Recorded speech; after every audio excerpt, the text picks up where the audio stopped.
guys. Medyo hinahinaan po natin yung pusis natin. Baka may makakita sa atin dito. Dito po tayo mismo ngayon sa puno na tinatawag ng mga antingero iskera. Ito po yung pinapahanap sa atin ng mga kasundaluhan na gagamitin sa kanilang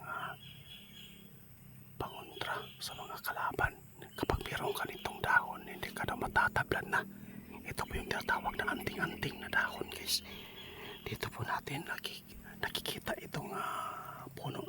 Marami tayong punong ninalapitan at tinakyat. Ngunit dito lang pong puno na may mga buhok. Dito tayo ngayon guys sa baba. Mangunguha tayo ng mga dahon. Ito po.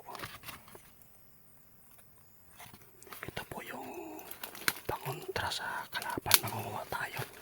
Marami nag-request sa akin.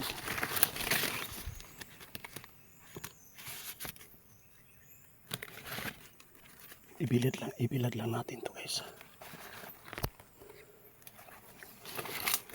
Ipapakita ko mamaya ang dahon.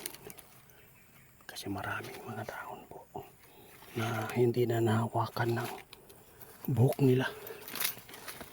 Dito po niya malalaman pag legit ang iskera kasi may mga buhok.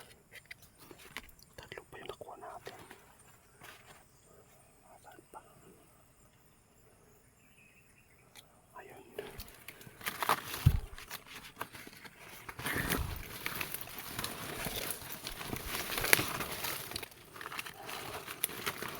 Maganda yung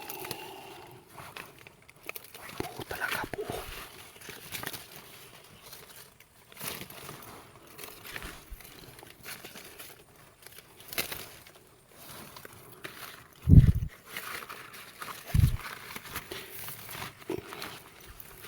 Dito na lang tayo kukuha kasi mahirap po doon sa taas.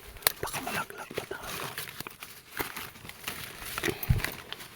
Ito po yung nirequest nila sa atin guys. Na tinatawag nila na iskera. Ito po yung kahoy na San Miguel.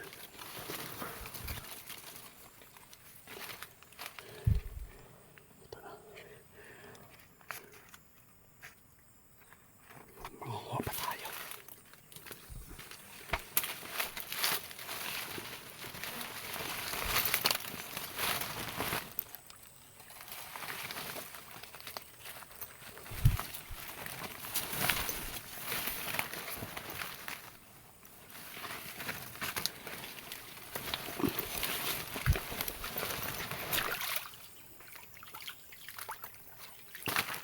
Tingnan nyo guys. Ito po yung puno niya, malaki na. Ayun. Ayun. Yung isa, yung banda sa taas. Yun po ang iskera. Nakuha na tayo. Meron po nalaglag dito nga sanga.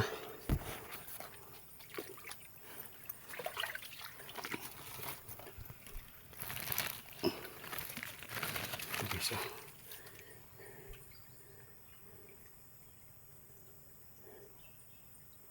Ito yung mga buhok-buhok nila. Kaya yung iba hindi na laglag yung mga dahon kasi